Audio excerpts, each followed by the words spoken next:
Welcome to this episode of Trash Taste. That's a strange topic that we didn't mean to get on, but welcome. I'm your host, Connor, with the boys, Joey and Garn. Although, as we've established, the host means nothing now, as someone on the Trash Taste Reddit pointed out. I explained to them, I was like, on my live stream, I was like, listen, you don't understand. You get power when you're on the solo seat. You get space. You do, yeah. I don't know how to explain it. You just get like a feeling that you're like, I'm in control. I'm in the conversation. Like every time when I'd hosted before and there was a guest on, I'm just like, well, that's my hosting privilege is gone because I got to take care of the guest. I'm on babysitter mode now. Now you're in the beta seat. I hate that seat the most. Really? I feel like I'm furthest away from everything. I'm like, hi guys. Hey, crust? Yeah, I like crust.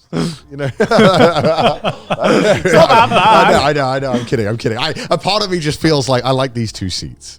I like that seat. I like this seat too. Hold on, I gotta find everyone. I'm the only one that's literally never given a shit. I'm like, we're still sitting at the same table. It's something about it just feels different. It's like getting it's like getting like the front seat in the car. You are the alpha male. What are you, 5 years old? Yes, you are. Shotgun. Oh, okay. Sorry. Every time we go on a road trip, Joey's the one that shotguns the front seat every fucking time. I swear to God. Appreciate it because he can read the sign. Yeah, exactly. I'm doing it for the driver. All right. There's more responsibility for me. You can chill in the back of the car. The front seat's only good if the driver is also really confident. Because if the driver's confident, then he's not going to bother you. Yeah. But if the driver's not confident, then he's going to bug you. Oh, can you look at the map? Actually, can you change the song? Oh, we can stop there. It's like no. That if the driver's chat, he's like, I drive. But even if it's a confident driver, right? You're going to be the one guy who's like, someone in the back's going to be like, hey, can you turn up the AC? It's like, oh, fine, fucking all right, whatever. This is why I feel sorry for any short person who is on a group road trip, right? Because here's the thing. No matter what we think is the best seat in the car, we can all unanimously agree that the worst seat is the middle seat in the back, right? Yeah. And who always gets that? It's the short person because they take up the least space. Because I can always be like, look, guys, I'm a bit tall. Can I at least get one of the side seats? And everyone's like, all right, guy, I understand. And I'm just like, I love how though people throw in that argument as if like the one that is in the middle seat has more leg room or something. Like we all have the same amount of leg room, so it's like. But you're like worrying about invading two people's leg rooms, as opposed to just guarding your own. Oh, is that the logic? I think so, but also it doesn't really have to do that much with height. Surely it's about width. Yeah. Like because you could be like, it's like Eric Cartman, right? Eric Cartman is like everyone in South Park. Yeah, where's he gonna sit? Like, yeah, I mean. Yeah, for me, it's always like it's whoever has like the smallest stature that sits in the middle. Which a lot of the times happens to be the shortest person. Oh, that's true.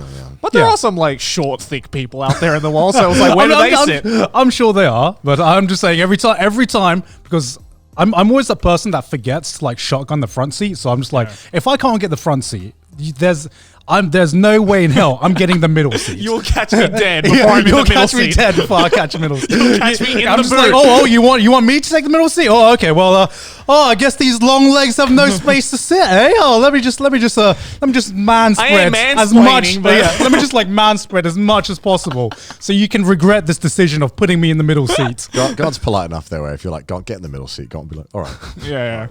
But it depends on the length of the journey. If it's a short journey, I'm like, I'll take the middle. I don't. Really?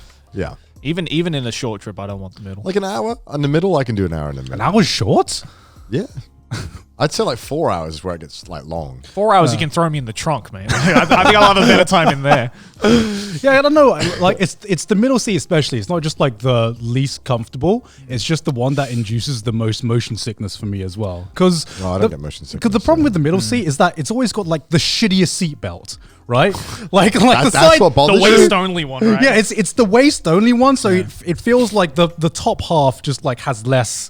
What's the word I'm looking for? Like support. It has less support, right? You're nice and snug. That makes you motion sick. It kind of like a lot of things make me motion John's sick. One of those people who literally needs to be like fucking straight jacketed into the seat to be like no motion sickness for me. Yeah, because the other thing as well is a lot of the times the middle seat doesn't have a headrest as well. So a lot of part of the thing that helps me with motion sickness is having something to rest my head on. That sounds like a tall person problem. it very much is a tall person problem. Either I get motion sickness or I just have like massive whiplash from just like trying to lie like this for like 2 hours. Well, then after saying all of that, can you really fault me for shotgunning the front seat? clearly so I can avoid fucking sitting like this for the entire trip, right? No, that's why short people deserve to be in the middle. It is your right as a short person to take a bullet for the team. No headrest for you. No headrest for you. Don't need a headrest. You're short enough as it is. I need a headrest, okay? Can't hate short people, confirmed. He wants them all to sit in the middle seat for the rest of time. This is the birth of heightism. Heightism. Is that a thing? Is that a thing? Maybe, probably. If you're on Tinder. You can't call them short. That's going to end up being derogatory at one point of our lives because everything ends up being derogatory. Also, there's no clear definition for when somebody becomes short. Exactly. Right. Vertically challenged. That's what we have to start using from now on.